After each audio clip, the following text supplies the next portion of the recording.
Hola hermanos, ¿cómo están? Otro domingo más que no nos vemos en persona, pero seguimos estudiando la palabra de Dios y vamos a estar en Hebreos capítulo 3, hoy otra vez viendo qué es lo que nos dice la palabra de Dios y no importa que estemos en cuarentena, la palabra de Dios nos sigue confrontando y vamos a ver hoy, este es un pasaje fuerte, difícil de leer para muchos, pero es necesario para la iglesia. Así que vamos a poner en oración este tiempo, pidiendo a Dios que bendiga nuestra meditación de su palabra. Señor, gracias por la oportunidad de leer tu palabra hoy, de meditar en ella, y te pedimos que podamos ser convencidos que esto es necesario, que esto es importante, que tu palabra hable a nuestros corazones y que podamos realmente ser redarguidos por tu Espíritu para que tenga un efecto en nuestras vidas, para que podamos reaccionar como tú quieres que reaccionemos. En el nombre de Cristo Jesús pedimos esto. Amén. Estamos en Hebreos capítulo 3. La semana pasada meditamos acerca de los primeros 6 versículos de Hebreos, en donde hablábamos acerca de la superioridad de Jesús a Moisés. Después de haber comparado a Jesús con los ángeles, ahora el autor de Hebreos compara a Jesús con Moisés y dice, Jesús es mejor que Moisés. Por muy increíble que sea Moisés y lo que logró, realmente Jesús hizo a Moisés. Entonces ni siquiera hay manera de compararlos. Están en una categoría completamente diferente los dos. Y el autor de Hebreos nos animaba a considerar a Jesús. Y esa es la manera de cumplir lo que dice el versículo 6. Y eso es lo que vimos al final de nuestro estudio la semana pasada. Consideren a Jesús.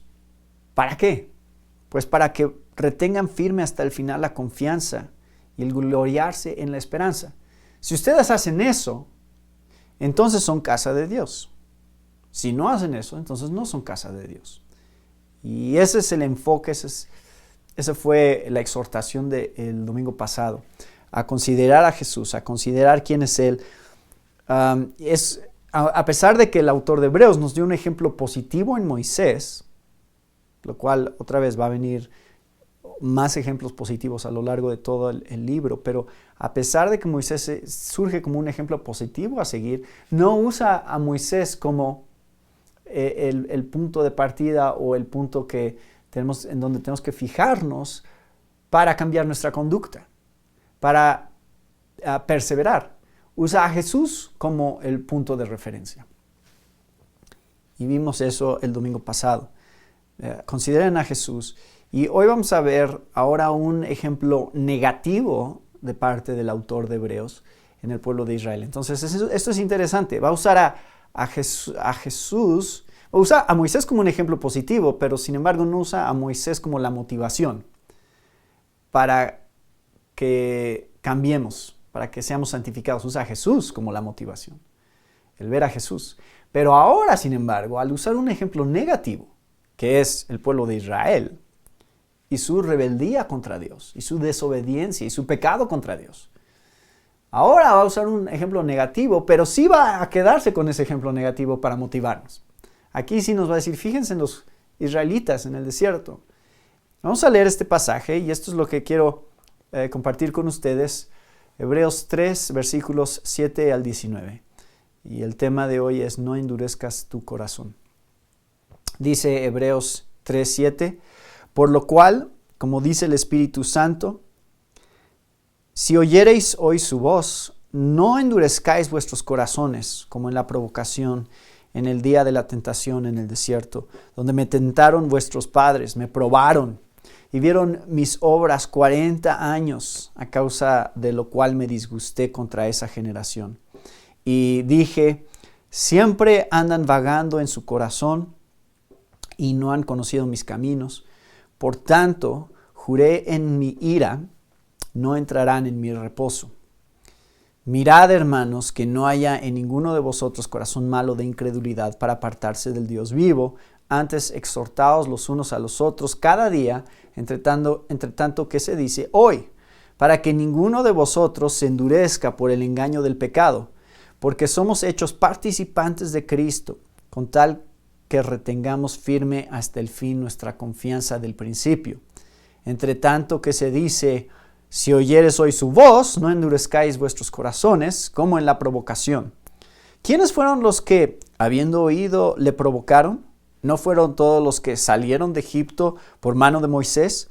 ¿Y con quiénes estuvo él disgustado 40 años? ¿No fue con los que pecaron, cuyos cuerpos cayeron en el desierto? ¿Y a quién juró que no entrarían en su reposo, sino a aquellos que desobedecieron?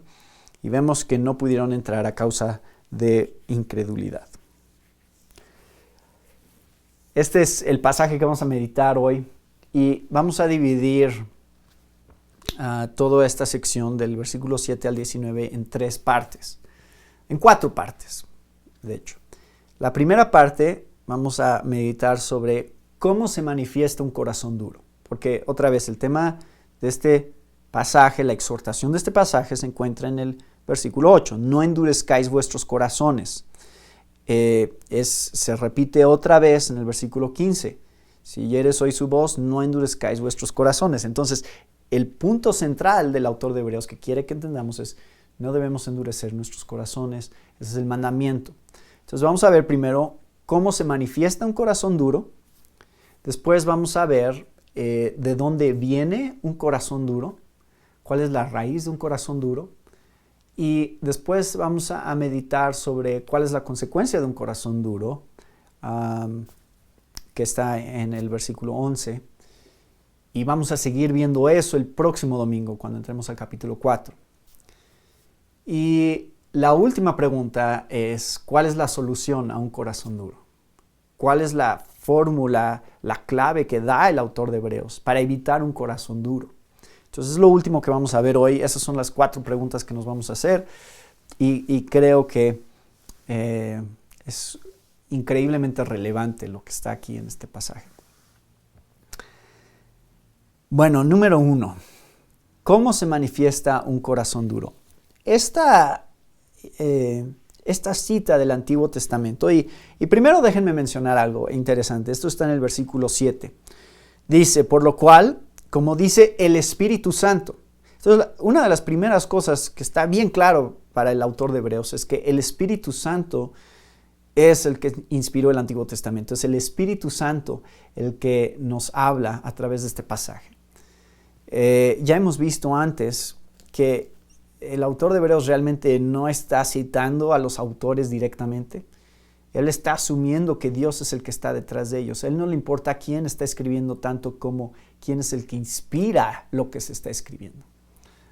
Y entonces el Espíritu Santo es el que está hablando cuando lees un salmo, no el salmista.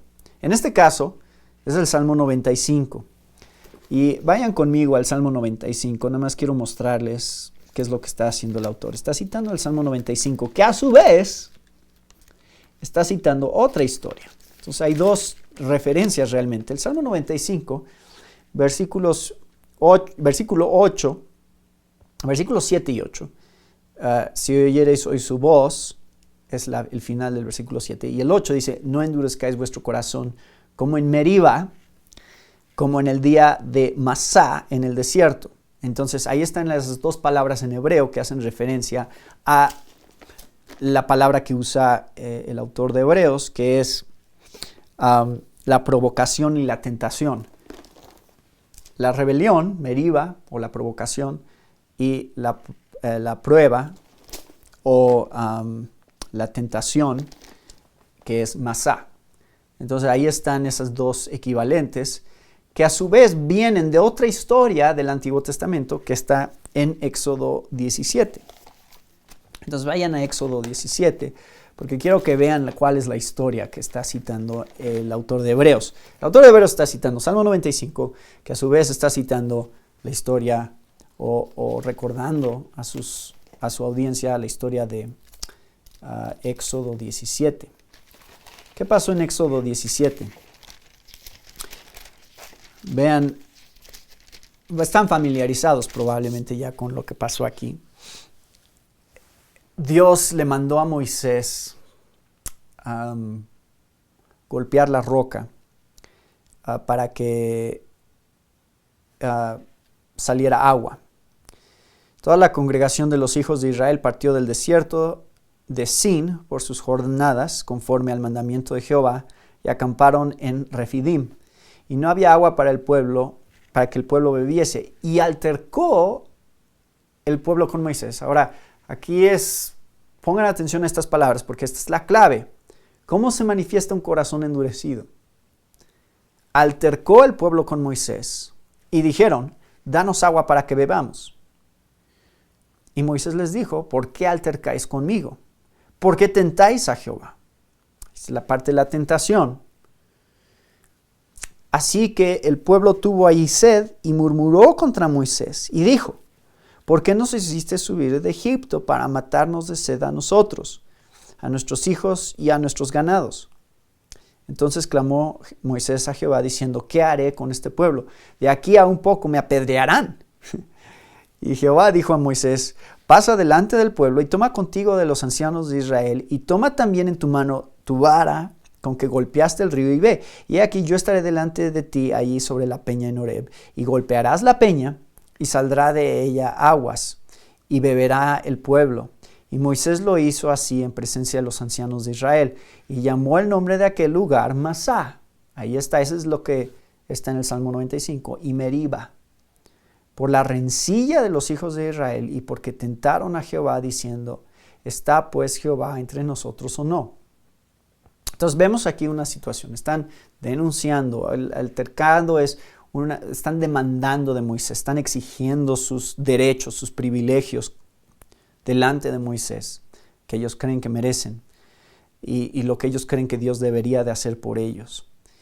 Y murmuran contra Moisés, eso está en el versículo 3, murmuraron. La rencilla de los hijos de Israel. Ahí están varias palabras clave que creo que nos ayudan a entender cómo se manifiesta un corazón endurecido. Porque este es el corazón endurecido. Eso es cómo se ve. Y otra vez, esta historia regresa muy parecida, con la misma tipo de características, otra vez en la siguiente historia, que tiene que ver con otra vez la peña y golpear la peña. Y en esa historia, si se acuerdan, ese es Números 20. En esa historia, Dios le dijo a Moisés, no golpees la roca, sino háblale. Y en Números 20, otra vez pasa lo mismo. Y esto es la razón por la cual no entraron a la tierra prometida a Moisés y Aarón. Y dice, y reunieron Moisés y Aarón la congregación delante de la peña y les dijo, oíd ahora, rebeldes, ¿os hemos de hacer salir aguas de esta peña? Entonces alzó Moisés su mano y golpeó la peña con su vara 2 veces y salieron muchas aguas y bebió la congregación y sus bestias. Y dijo Jehová a Moisés y Aarón, por cuanto no creísteis en mí para santificarme delante de los hijos de Israel, por tanto no meteréis esta congregación en la tierra que les he dado. Estas son las aguas de la rencilla, por las cuales contendieron los hijos de Israel con Jehová, y él se santificó en ellos. Entonces tenemos estas dos historias que son muy similares, paralelas, en cuanto a lo que está sucediendo y la actitud del pueblo de Israel hacia Dios. Entonces, yo resumiría, y esto es muy importante, hermanos, porque aquí es donde empieza la confrontación que este pasaje nos hace. Piensa en número 1, la situación que estaban viviendo los judíos en ese momento no era agradable. No era agradable, era una prueba. No tener agua sería una prueba muy difícil para cualquiera de nosotros pasar. Entonces, tiene el contexto de un periodo de tribulación, algo difícil que vivimos. ¿Cómo reaccionamos en medio de la tribulación? Esa es la manifestación de un corazón endurecido. Cuando hay pruebas, ¿Cuál es nuestra actitud hacia Dios? ¿Cómo reaccionamos? Aquí el pueblo de Israel, mientras las cosas iban bien, estaban contentos. Fueron sacados de Egipto, de su esclavitud en Egipto, estaban felices. Fueron librados de los egipcios cruzando el Mar Rojo, estaban felices. Cada vez que Dios hacía algo bueno por ellos, estaban contentos, estaban bien, decían, sí, Dios es nuestro Dios. Pero en el momento en que venía algún tipo de prueba, salía otra cosa a la luz, salía otra realidad interna, pero se manifestaba con ciertas características. Yo diría que este periodo que hemos estado viviendo, de esta pandemia, es un periodo de prueba. Y este periodo de prueba para muchos saca lo que hay en su corazón. Y creo que Dios ha estado exponiendo las debilidades de la iglesia, los ídolos de la iglesia, las cosas que en nuestras vidas estaban ocultas, no se habían manifestado porque no habíamos vivido una prueba. Pero en el momento en que pierdes tu trabajo, pierdes tu salud, o pierdes alguna sensación de normalidad o de bendición de parte de Dios, de lo que a ti te gustaría que Dios hiciera por ti, entonces creo que muchos han manifestado y ha sido expuesto de una manera muy real, muy tangible, qué es lo que hay realmente en su corazón. Entonces, quiero resumir de esta manera. ¿Cómo se manifiesta un corazón duro? De acuerdo a los pasajes que leímos, de acuerdo a lo que vivió Israel en el desierto. Número 1, se manifiesta en irreverencia. El pueblo de Dios fue irreverente delante de Dios. Se atrevían a Dios a hablarle de una manera que no manifestaba el temor de Dios. Piénsenlo. El temor de Dios, la irreverencia es lo contrario al temor de Dios. Es cuando no tenemos un sentido de reverencia, no tenemos un sentido de quién Dios es realmente, que nos volvemos irreverentes. Y es por eso que la gente usa el nombre de Dios en vano. Es porque no tienen un concepto real de quién es Dios realmente, no tienen temor de Dios, y eso se presta para ser irreverente y hacer bromas acerca de Jesús y hacer bromas acerca de Dios. Pero más allá de eso es cómo le hablas a Dios, estimándote a ti mismo en comparación a Dios. Como si tu sabiduría, como si tu entendimiento de la situación fuera superior. Señor, tú no deberías de hacer esto y no creo que estás en lo correcto en hacer esto. Y empiezas a retar a Dios constantemente sobre su plan para tu vida y las circunstancias que está permitiendo en tu vida. Entonces hay una irreverencia. Número 2, hay queja. Y otra vez, aquí claramente se manifiesta en el pueblo de Israel una queja constante porque las cosas no van como ellos quisieran. La queja es la manifestación de un corazón duro. Y número 3, desobediencia. Finalmente, se manifiesta en que cedemos ante nuestros pecados. Vamos a ir en contra de lo que Dios dice. Vamos a decir, no me importa lo que Dios dice, yo voy a hacer lo que yo creo que es mejor. Y eso es lo que terminó haciendo el pueblo de Israel. Desobedeciendo, Dios les decía una cosa y ellos hacían otra. Inclusive, aún mismo Moisés se ve en esa historia, como Dios le dijo a Moisés que hiciera una cosa y no la hizo.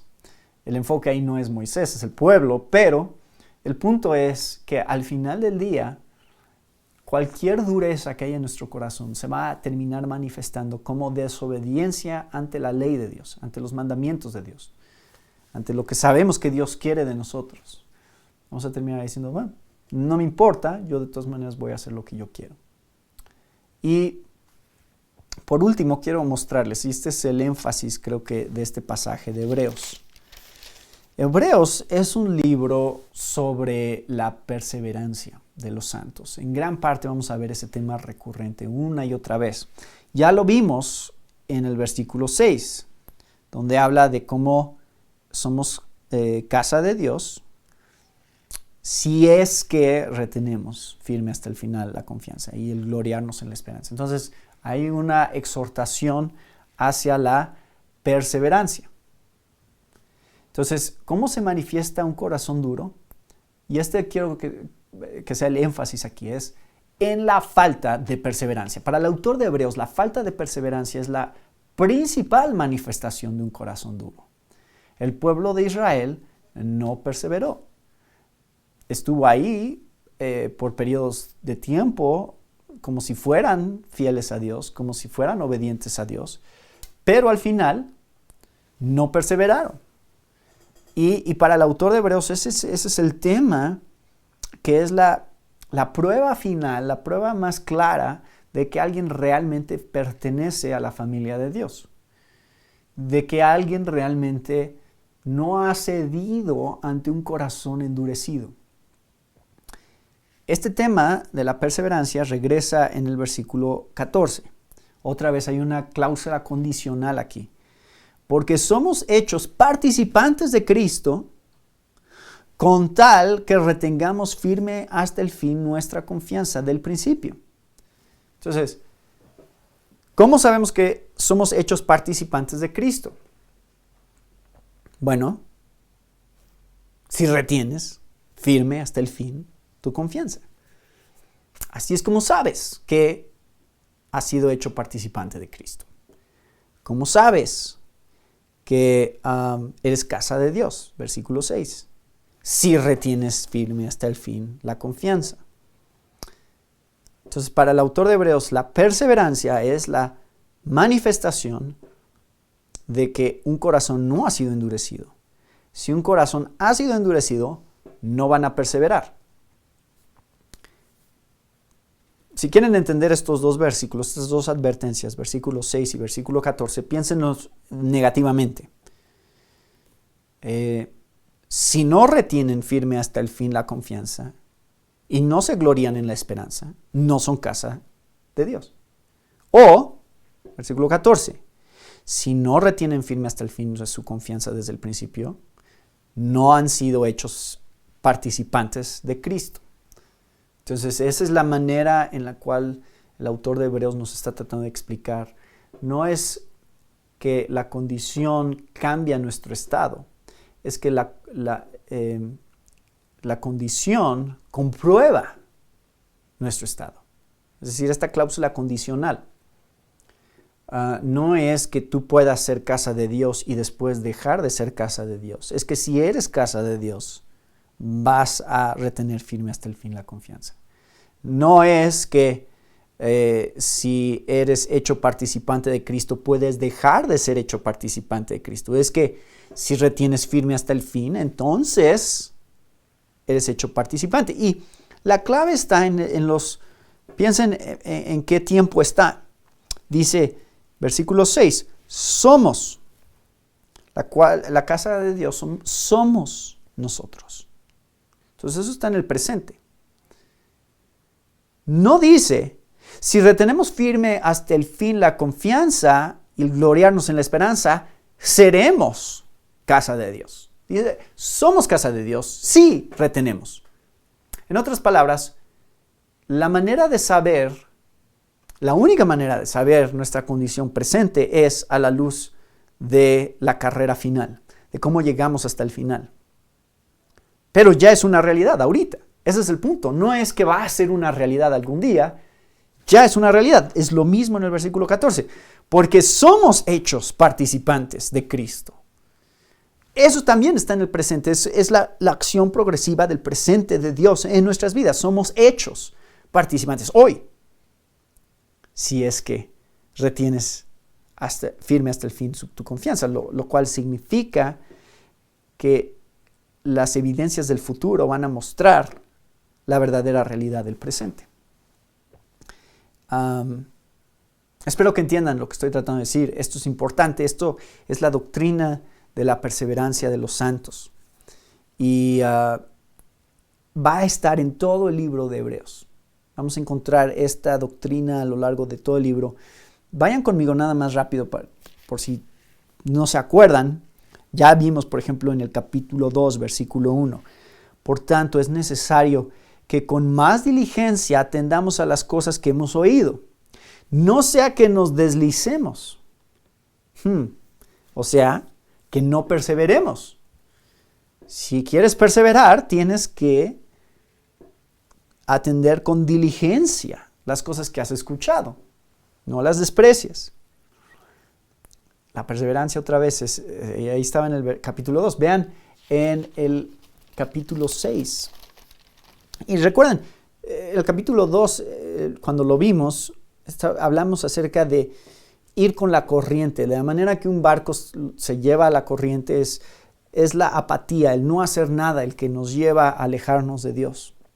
Por eso es que tienes que ser diligente, por eso tienes que escuchar y, de acuerdo al domingo pasado, considerar a Cristo.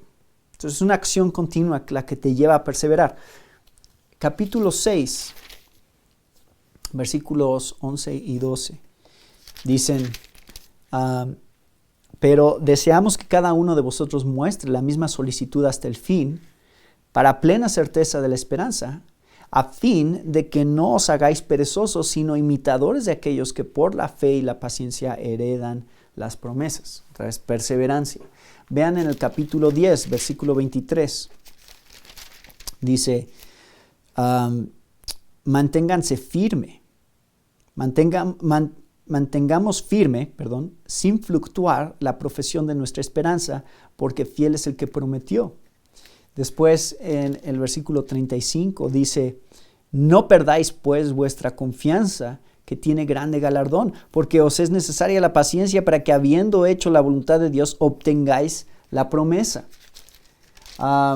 Capítulo 12, versículo 1, por tanto nosotros también, teniendo en derredor nuestro tan grande nube de testigos, despojémonos de todo peso y del pecado que nos asedia, y corramos con paciencia la carrera que tenemos por delante. Perseverancia. Capítulo 13, en el capítulo 13 termina. Ahora, voy a mencionarles esto del capítulo 13, porque eso es importante. Yo ya quiero adelantarles cómo termina el libro de Hebreos. Porque pueden decir, bueno, entonces, si podemos perder la salvación, tiene sentido estas advertencias, porque el autor está diciendo, tienen que perseverar, porque si no, no van a ser salvos. No es lo que está diciendo. Y podríamos pensar, bueno, entonces, ¿qué está diciendo? Que depende de que nos esforcemos, depende que le echemos ganas, depende que hagamos ciertas cosas, que seremos salvos o que sabemos que somos salvos. Sí, pero hay una clave aquí, y el mismo libro de Hebreos la va a dar. Entonces, todavía falta mucho para que lleguemos al capítulo 13, pero les voy a decir qué dice el capítulo 13 con respecto a nuestra perseverancia. ¿De dónde viene? Sí, esfuércense, sí, échenle ganas, sí, consideren a Jesús, sí, no se desvíen, despójense del pecado, hagan todas estas cosas. Pero ¿saben qué? Versículo 20. Y el Dios de paz, que resucitó de los muertos a nuestro Señor Jesucristo, el gran pastor de las ovejas, por la sangre del pacto eterno, os haga aptos en toda buena obra, en toda obra buena, para que hagáis su voluntad, haciendo Él en vosotros lo que es agradable delante de Él por Jesucristo, al cual sea la gloria por los siglos de los siglos. ¿No es interesante? Eso significa que a través de estas exhortaciones, el que va a hacer esto es Dios. Sí, nos exhorta constantemente, nos anima constantemente a que nos mantengamos en el camino de la santificación, a que no nos descuidemos, pero es Dios el que lo hará. ¿Cómo explicamos eso exactamente? No sé. Pero esas son las verdades de la vida cristiana, los misterios de la vida cristiana que tenemos que experimentar cuando vamos leyendo y entendiendo la palabra de Dios. Señor, sí, esto me motiva, esto me anima, pero sé que tú vas a hacer la obra. Sé que tú eres el que va a transformar mi corazón para que yo vaya cada vez más siendo perfeccionado y para que no me desvíe al final, para que persevere hasta el final. Tú vas a hacer la obra. El que comenzó en vosotros la buena obra, la perfeccionará hasta el día de Jesucristo, como dice Filipenses 1. Entonces, este libro es sobre la perseverancia y hay una definición errónea acerca de la perseverancia de los santos. Hay una manera errónea de pensar sobre el tema de que si la salvación se pierde o no, y es pensar que si tú hiciste una decisión en el pasado, si tú oraste una oración y si tú dijiste, Señor, entra a mi corazón, te lo pido por favor, perdona mis pecados, si tú hiciste eso, que ya no importa lo que tú hagas hoy, que ya no importa cómo vivas tu vida como cristiano, tú vas a ser salvo al final. Eso es falso. Eso de hecho está en contra de todo lo que está diciendo el libro de Hebreos. No podemos afirmar la seguridad de la salvación de una persona que se desvía, que deja de vivir la vida cristiana como está manifestada en la Biblia. Así se debe de ver si eres cristiano. Tienes que tener ciertas características de santidad, de ir cambiando, de ir odiando el pecado. Bueno, vamos a ver más sobre eso en un momento. ¿Por qué? La siguiente pregunta que queremos hacernos es no solo cómo se manifiesta un corazón duro, sino ¿de dónde viene un corazón duro? ¿Cuál es el origen? Y de acuerdo a este pasaje, ahí ya les adelanté la definición y la respuesta, pero de acuerdo a este pasaje, un corazón duro viene de la incredulidad y lo vieron en los pasajes que leímos de Éxodo y de Números. Dios dice, no me creyeron.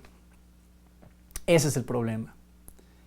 Y aquí está en el pasaje también. Vemos en el versículo 10. A causa de lo cual me disgusté contra esa generación y dije, siempre andan vagando en su corazón. Eso significa que el problema no es su comportamiento. El verdadero problema no es su comportamiento. El verdadero problema es su corazón. No es lo que haces el problema al final, es lo que hay detrás de lo que haces que es el problema. Y el versículo 19 lo afirma. Dice, vemos que no pudieron entrar en el reposo de Dios a causa de su incredulidad.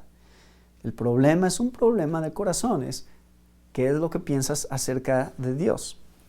Muchas personas van a vivir una buena fe o van a mostrar una buena fe en Dios y en el cristianismo, van a adoptar el cristianismo, bueno, hasta que viene alguna prueba difícil.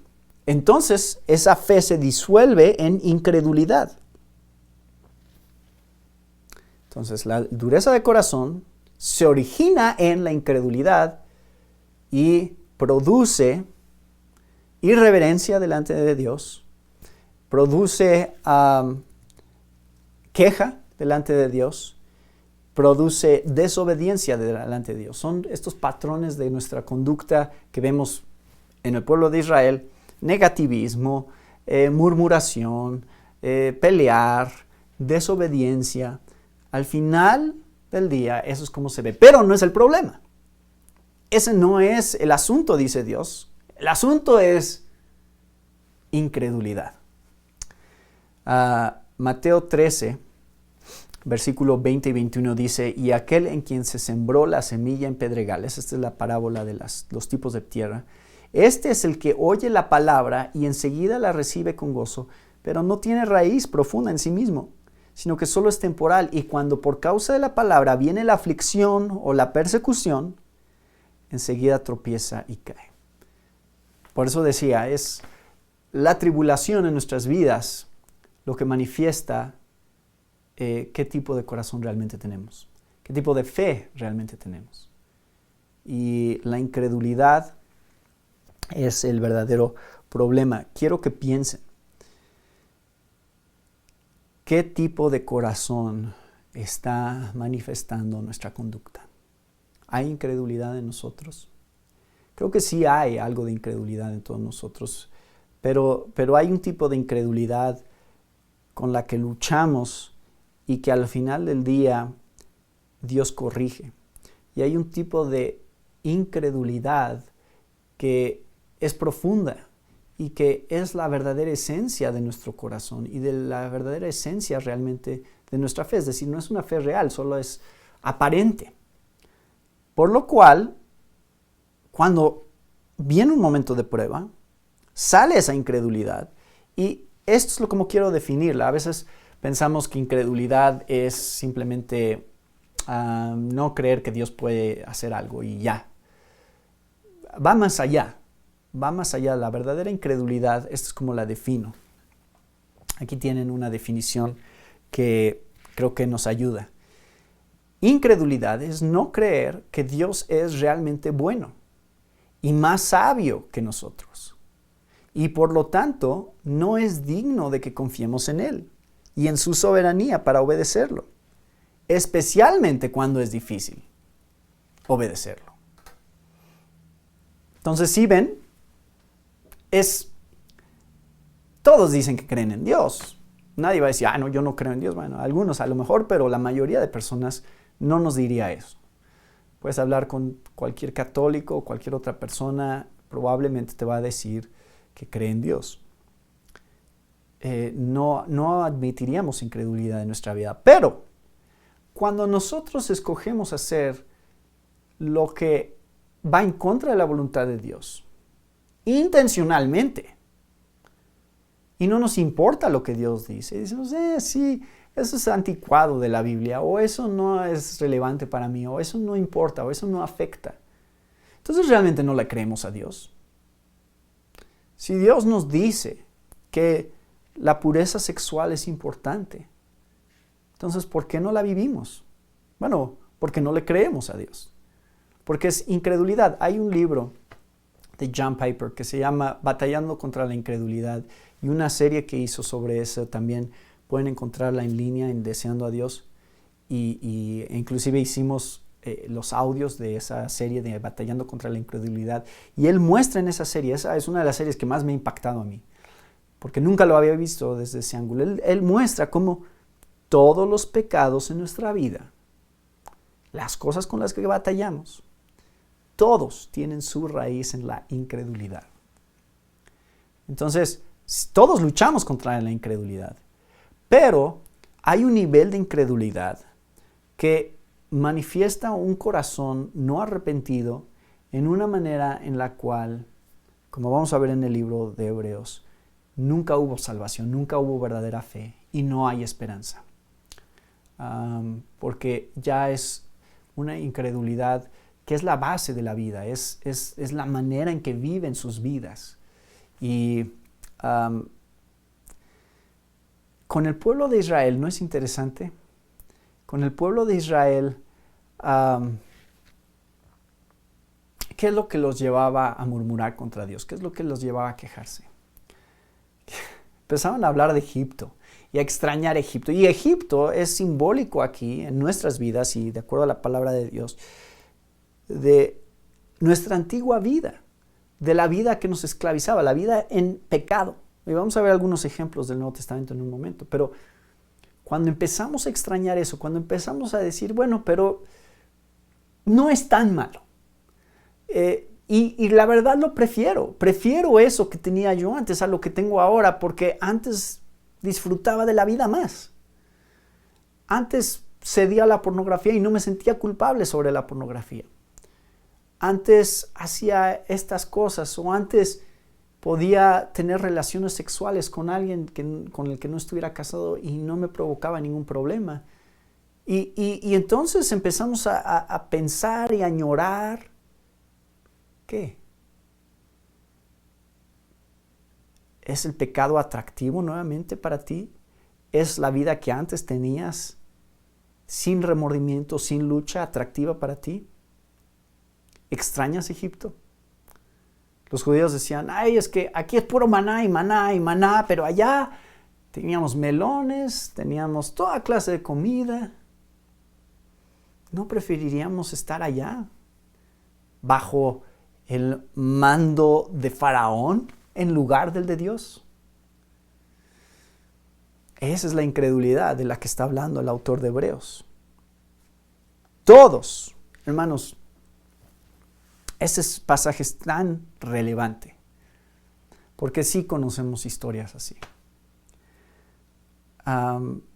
Tenemos ejemplos que nos vienen a la mente. Gente que ha estado en nuestra iglesia, gente que se ha interesado por un tiempo, que ha profesado tener fe en Cristo, que ha actuado como que sí, efectivamente es lo que creo, esto es lo que vivo, pero al final del día algo pasa que los hace regresar a su antigua vida, que los hace dejar el cristianismo, dejar la fe cristiana, dejar la palabra de Dios, dejar de congregarse.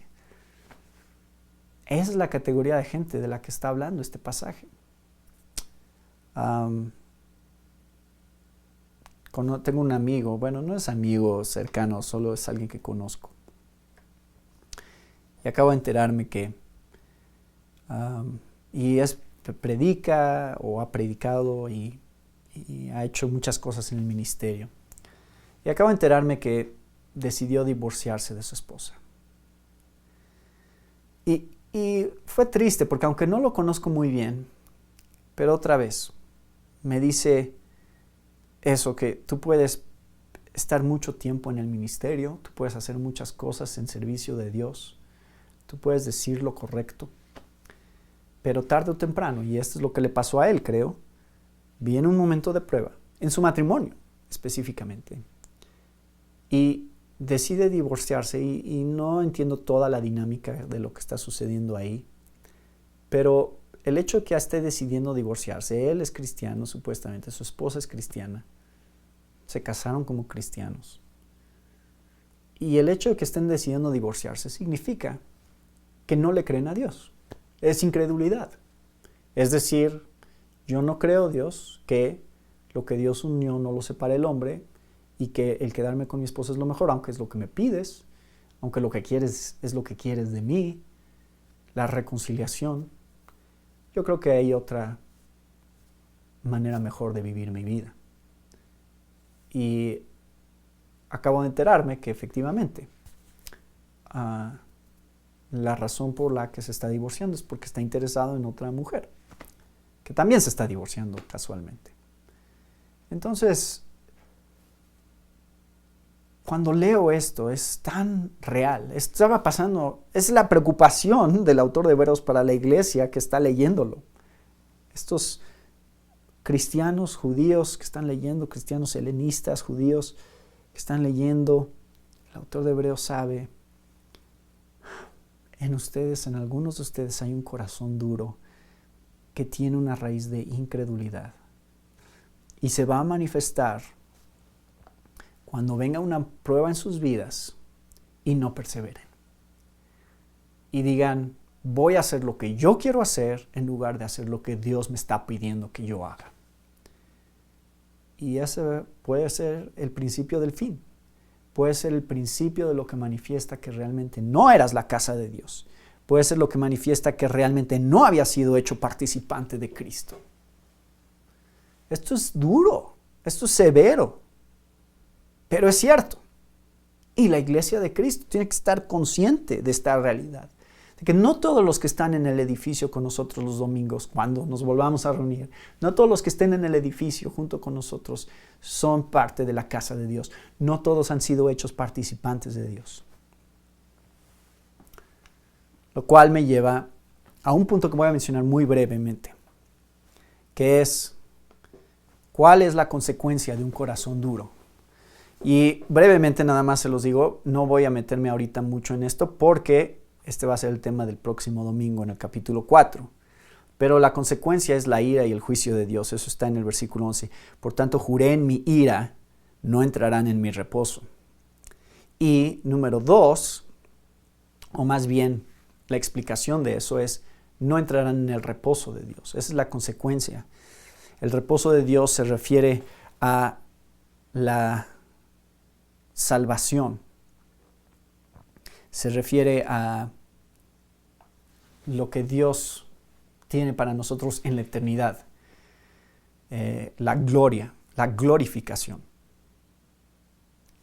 El paralelo es, el pueblo de Israel estaba esperando entrar en la tierra prometida. Sí, fueron sacados de Egipto, todo el pueblo de Israel fue sacado de Egipto, de ahí va todo el grupo, pero dentro de ese grupo no todos eran el verdadero pueblo de Dios, aunque salieron de Egipto, aunque cruzaron por el Mar Rojo. Vamos a leer algunas de esas analogías en un momento desde la perspectiva de Pablo. Pero salen, pero no todos llegan a la tierra prometida. Es decir, parece, ahí está el grupo, ahí está el pueblo, pero no significa que porque ahí estén, son. Y la tierra prometida, otra vez es una analogía, un símbolo de nuestra esperanza hoy como creyentes. ¿Qué va a pasar después de la muerte? ¿Hacia dónde va todo?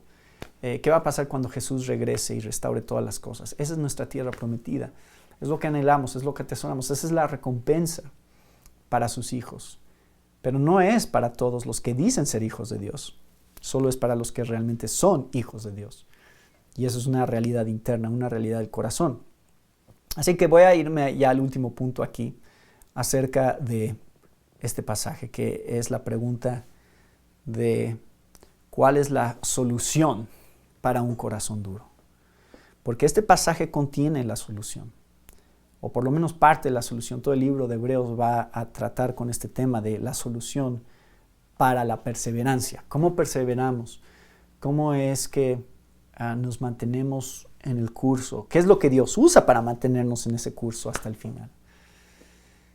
Y número 1, de cuál es la solución para un corazón duro, eso está en el pasaje, ya lo vimos el domingo pasado, es considera a Jesús.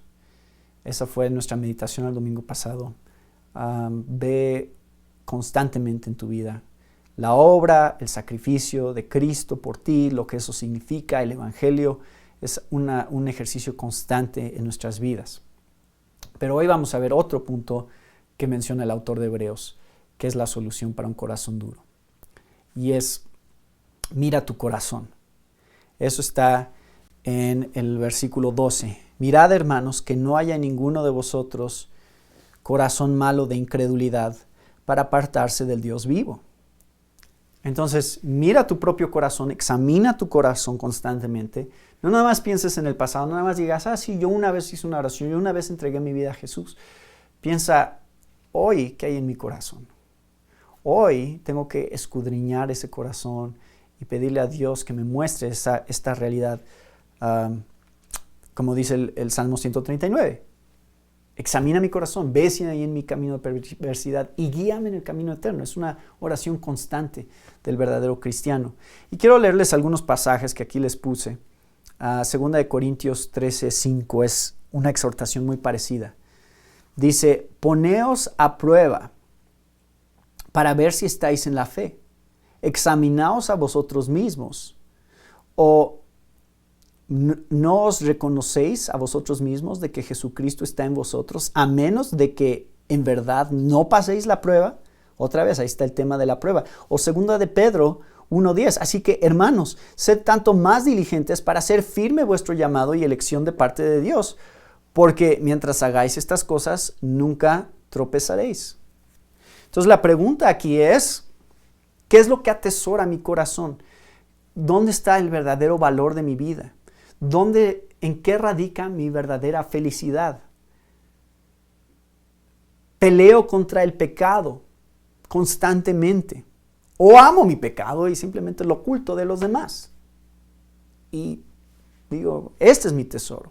Mi pecado es mi tesoro, nada más no voy a dejar que nadie lo vea para que tengan la impresión correcta de mí. Que me vean como un cristiano. Que me vean haciendo lo correcto. Y entonces tengo una buena reputación. Pero sé que en mi interior lo que amo, lo que tesoro, lo que me hace feliz realmente es lo que va en contra de la voluntad de Dios. Y todos tenemos una lucha hasta cierto grado con eso. Pero el punto ahí es que sea una lucha. Que sea una batalla. Que sea algo que constantemente estamos poniendo delante de Dios. Algo de lo cual constantemente nos estamos arrepintiendo. Y la otra cosa, aquí está, me encanta. Versículo 13, esta es la otra clave. Y esto también otra vez es algo del libro de Hebreos muy particular que va a surgir varias veces. Y es, ¿cuál es la solución para un corazón duro? Exhórtense los unos a los otros. Y esto, hermanos, que dice el autor de Hebreos, es la solución para un corazón duro. Eso es la iglesia. ¿Se dan cuenta? Si tú no perteneces a la iglesia, entonces tú no puedes exhortar a nadie, ni nadie te puede exhortar a ti. Esto va a aparecer otra vez en el capítulo 10, es el pasaje que conocemos más claro sobre la importancia de reunirnos, no dejando de congregaros como algunos tienen por costumbre, otra vez a la luz de la apostasía, a la luz de dejar de apostatar de la fe, de un corazón no arrepentido, de un corazón duro. Aquí está puesto de esta manera: antes exhortaos los unos a los otros cada día, entre tanto que se dice hoy, para que ninguno de vosotros se endurezca por el engaño del pecado. Ahí está, eso es lo que está diciendo el autor de Hebreos. Es, si ustedes quieren evitar tener un corazón duro, tienen que pertenecer a una iglesia en la cual constantemente ustedes van a exhortar a otros y otros los van a exhortar a ustedes. ¿Se dan cuenta que lo que hacemos como iglesia es enorme y de enorme importancia? La iglesia está al centro del plan de Dios para la vida de sus hijos. No hay manera de vivir la vida cristiana independiente o en autonomía de la iglesia. No hay manera. Bíblicamente dice, vas a terminar con un corazón endurecido. Si te alejas de la iglesia, si te apartas de la iglesia, si dejas de rendir cuentas a la iglesia, tu corazón se va a endurecer. Vas a ceder ante la desobediencia. Vas a empezar a manifestar las características de un corazón endurecido. Entonces, esta exhortación, quiero que vean, porque esto es lo que es la iglesia, va más allá de solo oír. No se trata de que, ya fui, ya cumplí, llegué, me senté. Hoy a lo mejor están pensando, ya estoy viendo el sermón en la computadora, ya estoy cumpliendo con lo que significa la iglesia. No, porque la iglesia es mucho más que esto. La iglesia no es solamente enseñanza de la Biblia, no es solamente cantar himnos juntos, es parte, pero una parte sumamente importante y crucial, de acuerdo a este pasaje, es cómo interactuamos unos con otros. ¿Para qué es la iglesia realmente? Bueno, es para que perseveremos, los santos. Para eso es. Eso es uno de sus principales propósitos, es que Dios nos va a usar a nosotros en la vida de otros para que ellos perseveren hasta el fin, para que no los dejemos olvidar quién es Jesús, qué es el Evangelio en nuestras vidas. Y de esa manera llegaremos hasta el final, si es que somos casa de Dios, si es que hemos sido hechos participantes de Cristo. De eso se trata la iglesia. Y quiero que piensen en esta palabra que está aquí. Entre tanto que se dice hoy, cada día. No esperes hasta mañana, no pienses, bueno, ahorita estoy bien como estoy, a lo mejor algún día me voy a acercar más. Esto de la membresía es demasiado compromiso para mí, voy a darle un poco más de tiempo. No esperes, comprométete con la iglesia y con tus hermanos y hermanas en Cristo lo más pronto posible, de tener cercanía con ellos, de rendir cuentas a ellos, de orar unos por otros constantemente. Comprométete, porque el autor de Hebreos está diciendo que la procrastinación, el dejar las cosas para mañana, es uno de los más graves peligros que podemos enfrentar. Es una de las tentaciones más grandes que tenemos como cristianos, es pensar, ahorita estoy bien, puedo darle importancia a mi vida espiritual, a Dios, a su palabra, a la iglesia, puedo hacer eso después. Por ahorita estoy viviendo bien mi vida, estoy disfrutándola. Pero dice el autor de Hebreos, tú no sabes qué va a pasar mañana. Tú no sabes qué es la tentación que vas a enfrentar el día de mañana, que va a manifestar. Cómo es que a lo mejor tu corazón ya se ha endurecido y es demasiado tarde. Hoy, exhorta a otros y deja que otros te exhorten. ¿Para qué? Ninguno de ustedes se ha endurecido por el engaño del pecado. ¿Se dan cuenta de la urgencia aquí? ¿Se dan cuenta de la gran necesidad? Tenemos que orar, hermanos, y pedirle a Dios que nos use para exhortar a alguien y para ser usados por Dios en ayudar a que el corazón de alguien no sea endurecido. ¿No es una gran misión de la vida cristiana? Señor, úsame para que el corazón de alguien no se endurezca por el pecado, por el engaño del pecado. Úsame en su vida. Ayúdame a mostrar el Evangelio y a recordarle el Evangelio constantemente de tal manera que su corazón se mantenga sensible ante el Evangelio, ante las cosas de Dios, para que manifieste la verdadera fe que tú estás obrando en él. Yo quiero ser parte de eso. Y, hermanos, nadie estamos diseñados para vivir la vida cristiana solos. Todos necesitamos que nos animen. Otra vez estaba pensando en esto. Estaba pensando en básquetbol otra vez. Y a lo mejor ya se cansaron de mis analogías de básquetbol, pero extraño los juegos. Ya quiero que regresen. Pero me acuerdo, cuando iba a empezar la pandemia y suspendieron los juegos de básquetbol, le preguntaban a los jugadores si jugarían sin la afición, sin los fans en los estadios. Y me acuerdo que algunos basquetbolistas decían, no jugaría sin nuestros seguidores, sin los que nos echan porras. Y estaba pensando sobre eso y decía, ¿no es interesante que qué gran parte juega la motivación de otros en tu vida?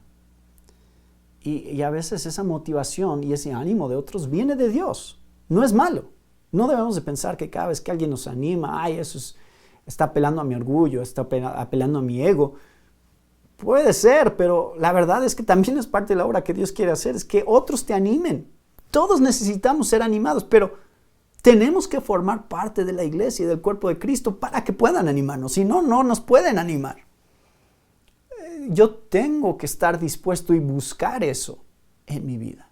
Yo tengo que decir, sí, yo quiero rendir cuentas. Y miren, hermanos, de eso se trata la membresía. De gente que está diciendo, sí, yo quiero rendir cuentas. Yo quiero que sepan cómo está mi vida. Yo quiero que sepan con qué pecados estoy luchando. Yo quiero que me regañen cuando es necesario. Pero también quiero que me animen en la palabra de Dios y en el Evangelio constantemente y no me dejen olvidar estas verdades. Y yo quiero hacerlo por ustedes también. Yo quiero usar mis dones para bendición de otros, para edificación de otros. Colosenses 3:16 habla acerca de eso.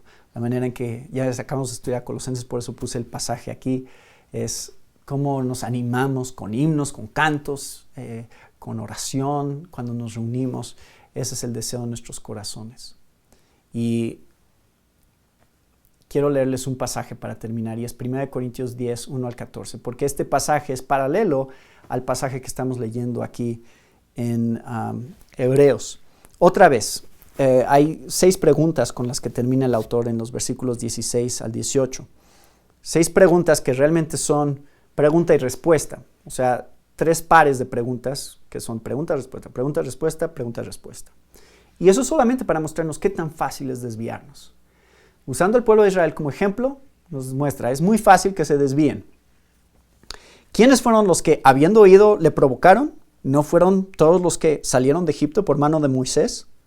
Entonces, esta primera par de preguntas está diseñada para mostrarnos que puedes experimentar muchas bendiciones de parte de Dios y aún así terminar perdido y condenado por Dios.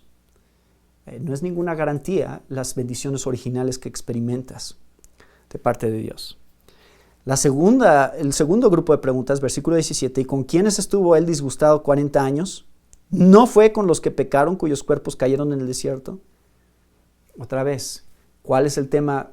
El problema es la incredulidad. Ese es el verdadero pecado. Esa es la verdadera condición que nos condena delante de Dios, nuestra independencia de Dios, el no creerle a Dios. Y número 3, ¿y a quiénes juró que no entrarían en su reposo? Y la pregunta que contesta es, ¿no son aquellos que desobedecieron? Entonces ahora nos recuerda, el pecado termina en El pecado de la incredulidad termina en desobediencia. Así es como se va a manifestar finalmente. Te rebelas en contra de la ley de Dios, te rebelas en contra de sus mandamientos y terminas viviendo como quieres vivir. Es muy fácil. Vemos la historia de Israel, dice, vean lo que les pasó. Es muy fácil que les suceda a ustedes también. Si no son de Dios, si no son casa de Dios, si no han sido hechos participantes en Cristo. Y es mi responsabilidad mostrarles cuáles son estas características que les ayudan a tener seguridad en su salvación, que no sea una seguridad falsa. Vean, voy a terminar con este pasaje, es 1 Corintios 10, 1 al 14. Es un pasaje paralelo de parte de Pablo sobre esta realidad. Porque no quiero que ignoréis, hermanos, que nuestros padres todos estuvieron bajo la nube y todos pasaron por el mar. Y en Moisés todos fueron bautizados en la nube y en el mar. Y todos comieron el mismo alimento espiritual y todos bebieron la misma bebida espiritual, porque bebían de una roca espiritual que los seguía. Y la roca era Cristo. Sin embargo, Dios no se agradó de la mayor parte de ellos, pues quedaron tendidos en el desierto. Estas cosas sucedieron como ejemplo para nosotros, a fin de que no codiciemos lo malo como ellos lo codiciaron. O sea, no ceder al pecado como ellos cedieron al pecado. No seáis pues idólatras como fueron algunos de ellos. Según está escrito, el pueblo se sentó a comer y a beber y se levantó a jugar. Ni forniquemos como algunos de ellos fornicaron y en un día cayeron 23,000. Ni provoquemos al Señor como algunos de ellos le provocaron y fueron destruidos por las serpientes. Ni murmuréis como algunos de ellos murmuraron y fueron destruidos por el destructor. Estas cosas les sucedieron como ejemplo y fueron escritas como enseñanza para nosotros, para quienes ha llegado el fin de los siglos. Por tanto, el que cree que está firme, tenga cuidado, no sea que caiga. En ese contexto está ese versículo. No os ha sobrevenido ninguna tentación que no sea común a los hombres, y fiel es Dios, que no permitirá que vosotros seáis tentados más allá de lo que podéis soportar, sino que con la tentación proveerá también la vía de escape, a fin de que podáis resistirla. Por tanto, amados míos, huid de la idolatría. Podemos hacer un estudio sobre 1 Corintios 10, y eso es el mismo mensaje del autor de Hebreos aquí en el capítulo 3. Pero vamos a seguir viendo más sobre esto el próximo domingo, entrando en el significado de entrar en el reposo de Dios o no entrar en el reposo de Dios, que es el tema del capítulo 4. Gracias, Padre, por este tiempo juntos y gracias por tu palabra. Te pedimos que tú nos sigas exhortando a través de ella y sensibiliza nuestros corazones, tu obra en nosotros, para que podamos perseverar hasta el fin, para que podamos seguir siendo santificados de acuerdo a tu voluntad, en cómo vemos el pecado, cómo nos sentimos sobre el pecado, que podamos seguir siendo sensibles, pero especialmente, Señor, en la comunidad de la iglesia. Que nuestra comunidad sea una comunidad que constantemente nos esté guiando en el camino correcto, nos esté recordando las cosas que son importantes y podamos ser fieles a tu palabra y al testimonio que tú quieres que demos en este mundo. Señor, aquí estamos. Sigue trabajando en nuestros corazones a través de tu iglesia, a la cual encomendamos en tus manos. En el nombre de Cristo Jesús. Amén.